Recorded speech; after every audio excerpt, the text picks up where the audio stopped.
Hello ladies and gentlemen, welcome to Gaming Weekly Update. This is your host Kieran, and welcome to this review of Sonic Origins. In this video, I'm going to explain to you what is different, would I recommend it, and my final thoughts of it. So without any further delay, let's jump straight into it. So first things first, what is different in this version of the game? The difference is there's a mode called the Anniversary mode.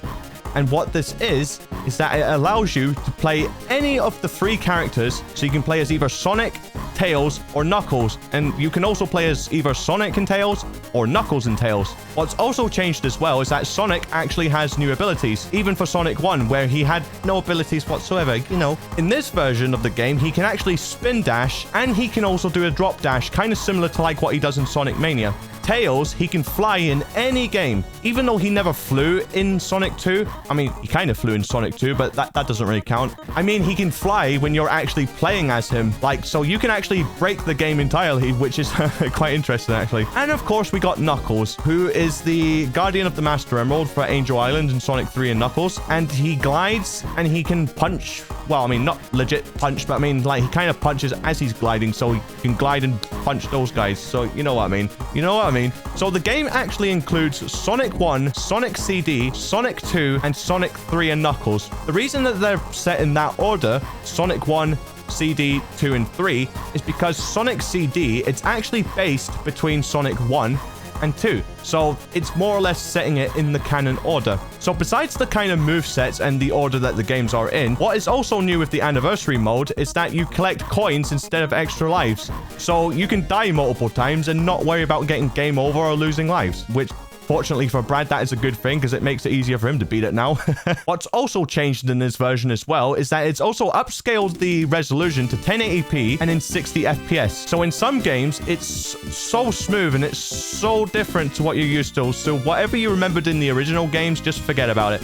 Literally forget about it, because when I played it, I thought, oh yeah, I'm so good at 1, 2, and 3, I'm gonna breeze right through it. But the special stages are so different, because like I said, the FPS are so different. It kind of threw me off in a way, but you know, it wasn't so bad after I got used to it. Which I forgot to mention, I actually live streamed this 2 days ago, literally on launch day that this game came out, and I live streamed that game for like 8 hours to entertain you folks. So for example, what I mean about the game being different, like the Sonic 2 special stage, it has a 3D kind of like setup. So for example, like Sonic would usually go around like that, for example, and you can actually see him go off screen. But what it does that's different, as he goes up, the camera actually follows him, so you can still see him as he's going up. So as handy as that is, I was like, that, like I said, it's so different to what I was used to. So like I said, whatever you remembered from the original game, forget about it, because this is a little different. They also kind of changed like how a few boss fights work as well. For example, like in Sonic 1, the Wrecking Ball, the Miley Cyrus one with Dr. Robotnik, I was like, usually you can get like easy hits like from the very start, but what they did that was a bit different in this one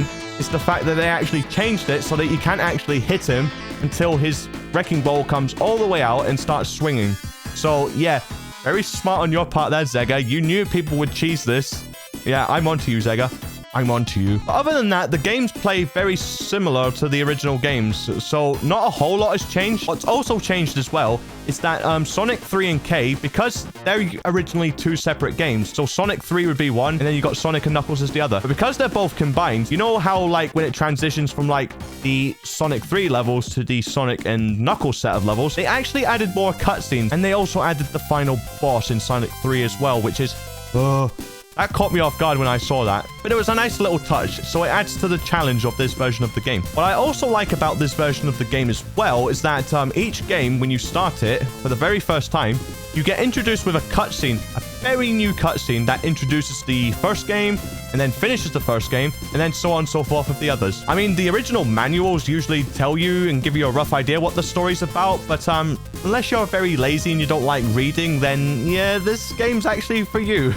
It does also include the original playthrough of the original games, so you've got the Anniversary mode, and then you've got the Retro mode. Well, I mean, I forgot what it's called now, but you know what I mean. And also, you've got something that's called the Mirror mode, and basically what that means, think of it as like you're looking at it through the mirror, so everything's backwards. So for example, if you look at my tattoo now, you can see that it's written the correct way round, so must be between 4 and 10. I can't look at myself that way properly. I apologize for that. But for example, mirror mode. So if I do this, for example, if I swap it around this way, you can see that everything's backwards. So now it's on my left arm from what you can see. It's actually my right arm, but it's flipped around. So this is kind of like if you're looking at it in the mirror. So think of the mirror mode like that. You're basically playing the entire game backwards, which adds to a nice little challenge, I suppose. So let's talk about the coins that are in the game. What are these coins actually for? What the coins do is that, from when I live streamed it, it actually gives you another chance to do the bonus stages if you fail to get the Chaos Emerald. But after I finished stream, I found out what else it does. It allows you to go into the museum, and it allows you to unlock new images and new music, and a few new cutscenes as well. The majority of the cutscenes are unlocked as you beat the story as well. So there's that's only a couple of stuff, you know what I mean. There is actually also a story mode. So what that is, it basically lets you play each of the games one by one as Sonic. It also has mission mode. So each of the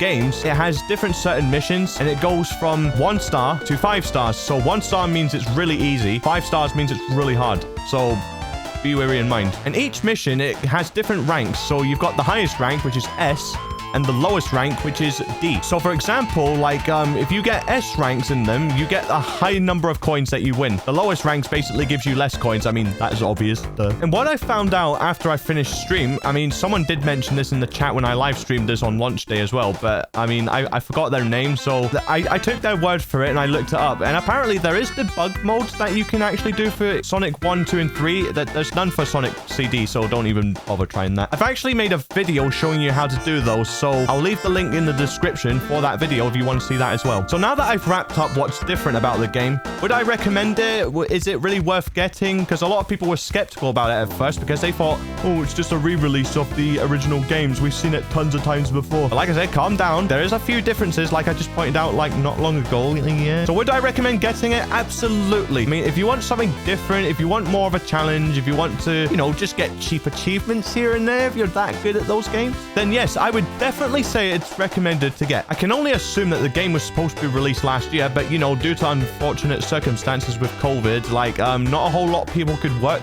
at those times, so it was a bit difficult for Sega to get their employees to work on the game. So, but that's understandable. So there's nothing you could do about it. So you know, it's whatever. Like, that's a thing in the past now. But definitely would recommend getting it. Absolutely smashed it with this version of the game. Which later on this year, like, they are releasing Sonic Frontiers. Will I live stream that as well? Absolutely. I'm not sure when though. So please don't ask me. Please. Because I don't know, please. But jokes aside, definitely get this. I mean, if you would like to get it. If you're one of those people that are still like, oh, I don't think it's worth it. I mean, nobody's saying you have to. I mean, if you're like a Sonic fan, especially like me, for example, like, I would definitely recommend you to get this. I mean, if you're one of those collectors of Sonic as well. So that's a thing for you as well. So with that review, that definitely wraps this video up. And before I end this video actually celebrates our 300 subscriber milestone. Not long ago, we actually gained 300 subscribers. So thank you so much for those of you that have subscribed to us and supported us. Me and Brad appreciate you, and we love you all. Thank you so much for keeping our channel up and alive. That's what encourages us to keep doing what we do on this channel, where we play games, where we talk about games, we talk about new consoles, you know, new stuff. It's your people's support that helps us do this, and we can't thank you enough to keep this channel alive. So with that, this actually wraps this video up. So thank you so much for watching, and as per usual, like I've said many times in many videos that I've done, if you liked anything that you've seen here, please like, comment, and subscribe, and remember to hit that bell if you want to keep up to date with any more videos or any more live streams that we produce on this channel. I have been Kieran of Gaming Weekly Update, and we will see you in the next video. Thank you so much for watching, and goodbye.